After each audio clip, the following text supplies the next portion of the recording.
Begitu Li Yun mengajukan pertanyaannya, dia menggaruk kepalanya dan menggelengkan kepalanya tanpa daya. Saya bingung.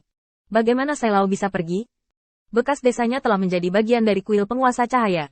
Baginya, kuil penguasa cahaya hanyalah versi yang diperbesar dari desa di sampingnya.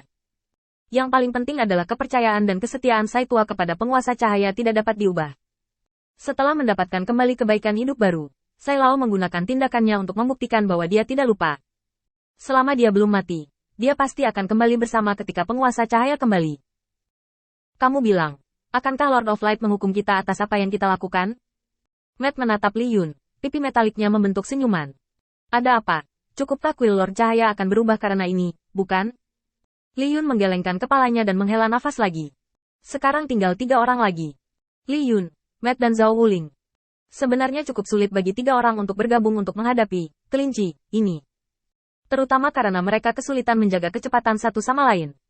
Hal, kelinci, menyelinap masuk sebentar, melarikan diri ketika Anda tidak bisa mengalahkannya, dan menggertak mereka yang bisa mengalahkannya. Ini adalah tindakan binatang, tapi ternyata sangat efektif. Matt menggelengkan kepalanya. Sayangnya, saya tidak mempelajari metode arai Lord Light Lord. Jika tidak, saya pasti akan menguncinya dan mengalahkannya hari ini. Li Yun menundukkan kepalanya sambil berpikir. Waktu berlalu sedikit demi sedikit dalam keheningan keduanya. Pada saat yang sama, ada masalah dengan sumber daya untuk pendirian kuil cabang. Banyak orang percaya sangat marah. Beberapa orang muda memimpin dan berbalik untuk menangkap para pedagang yang telah menjual barang ke kuil penguasa cahaya. Meski kosong, beberapa jejak masih ditemukan. Secara khusus, surat yang berkomunikasi dengan orang-orang dari alam abadi menjadi bukti besi di tangan mereka. Tidak lama setelah berita itu menyebar di antara orang-orang percaya, seorang pemuda datang ke kuil penguasa cahaya dengan sebuah surat dan meletakkan surat itu di atas meja dengan kedua tangan, lalu berkata kepada Matt dan Li Yun. Kembalilah ke tim pengawal, Kapten Tim Penegak Hukum. Ini adalah informasi yang kami temukan, dan tolong 2 orang dewasa untuk melihatnya. Tanah peri ini terlalu menipu, kata Matt pelan. Sebenarnya, penguasa cahaya sudah tahu tentang masalah ini, tapi dia selalu menyuruh kami untuk menyembunyikannya, karena takut kamu akan terlalu khawatir. Karena kamu sudah menemukannya, kamu sebaiknya memberitahumu secara langsung. Dalam beberapa hari terakhir, alam abadi telah meluncurkan 5 konspirasi terhadap kuil Tuan Cahayaku, dan 4 diantaranya dihentikan oleh kami. Sayangnya, kami tidak mengharapkan ini terakhir kali dan salah perhitungan. Raut keheranan melintas di wajah pemuda itu. Sudah berkali-kali. Matt mengangguk setuju, menjelaskan secara singkat apa yang dia temukan, dan kemudian mengatakan sesuatu yang membesarkan hati kepada pemuda itu sebelum membiarkannya pergi. Setelah mengusir pemuda itu, Matt berdiri dan berjalan keluar dari bait suci. Ayo pergi, ini barang terakhir yang kita miliki. Setelah meninggalkan kuil, Matt menoleh dan melirik kuil Lord of Light, sudut mulutnya sedikit terangkat. Saya tidak berharap bahwa saya juga akan menjadi orang yang pernah saya pandang rendah, seorang martir. Li Yun menepuk bahunya. Lihat semua sisi baiknya. Lagi pula, kita berdua hanya punya banyak hal untuk dimainkan. Selain itu, aku tidak berpikir Lord of Light akan menghukum kita. Matt mengangguk kecil. Memang, Matt tahu banyak, akal sehat, tentang kuil. Tetapi dia tidak bisa membuat rencana yang begitu cerdik. Bagaimanapun juga, dia hanya seorang ksatria dan tidak memiliki pengalaman dalam menjalankan anak buahnya. Ide hari ini dibawakan oleh Li Yun. Apa kekurangan dari kuil penguasa cahaya, dan bagaimana dia bisa mempertahankan hatinya yang sebenarnya di tengah musuh yang kuat?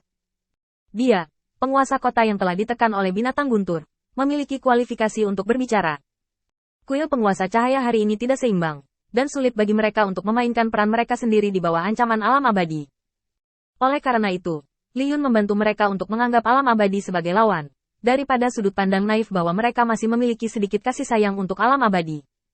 Selama periode waktu ini, Li Yun paling banyak mendengar, dan sudut pandang yang paling keras adalah bahwa alam abadi diam-diam menyerahkan wilayah bintang Changlan kepada mereka.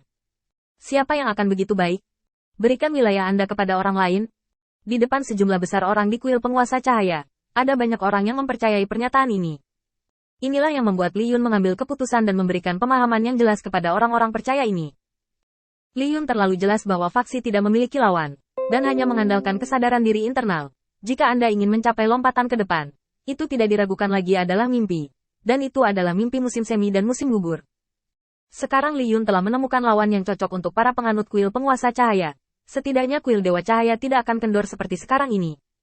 Keduanya meninggalkan kuil penguasa cahaya dengan sedikit tekad. Matt dan Li Yun, tepatnya, adalah 2 orang yang mengandalkan senjata mereka untuk bertahan hidup di dunia ini lagi. Bersama-sama, mereka sampai di lapisan luar kuil penguasa cahaya di sini. Ada kuil cabang yang ditinggalkan oleh Matt. Meskipun beberapa orang percaya telah mundur, masih ada anggota tim penegak hukum yang menyamar sebagai orang percaya biasa, membuat persiapan di tempat yang sangat berbahaya ini. Keduanya diam-diam menahan napas. Li Yun melihat sekeliling dengan hati-hati. Apakah kamu yakin ini akan menarik benda itu keluar? Matt mengangguk setuju.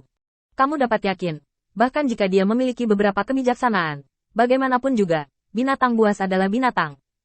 Dia tidak dapat mempelajari kehati-hatian orang. Menempatkan beberapa hal yang membuat ketagihan pasti akan dapat memikatnya keluar. Dengan mengatakan itu, Matt memandang anggota tim penegak hukum. Saudaraku, hari ini adalah untuk kemuliaan jangka panjang dari kuil Lord Cahaya. Apakah kamu memiliki keberanian untuk bertarung denganku sampai akhir? Tidak ada yang berbicara. Mereka hanya menoleh untuk melihat posisi Matt dan membanting tinju mereka ke dada mereka. Begitulah keagungan penegakan hukum. Tim penegak hukum Matt benar-benar berbeda dari anggota kuil cahaya lainnya. Mereka memiliki keyakinan mereka sendiri, dogma dan aturan mereka sendiri, dan tidak terpengaruh oleh dunia luar. Beginilah seharusnya anggota tim penegak hukum. Matt mengangguk dengan berat. Bagus, kalau begitu tunggu di sini dengan tenang.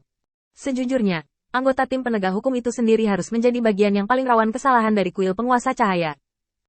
Tetapi dengan contoh Matt, yang telah disukai oleh Lord of Light, mereka melihat peluang baru. Kesempatan untuk hidup baru dengan identitas baru. Kesetiaan mereka, orang lain tidak bisa mengerti, dan hanya Matt yang bisa mengerti dan berempati. Li Yun mengangkat bahu, mengungkapkan kebingungan atas tanggapan orang-orang ini. Lupakan saja, tunggu dan lihat saja. Sebelum dia selesai berbicara, Li Yun tiba-tiba berbalik untuk menghindar. Saat berikutnya, tangan penuh bulu tiba-tiba terulur dan meraih punggung Li Yun. Jika hanya 1 detik kemudian, Li Yun akan kedinginan oleh cakar ini.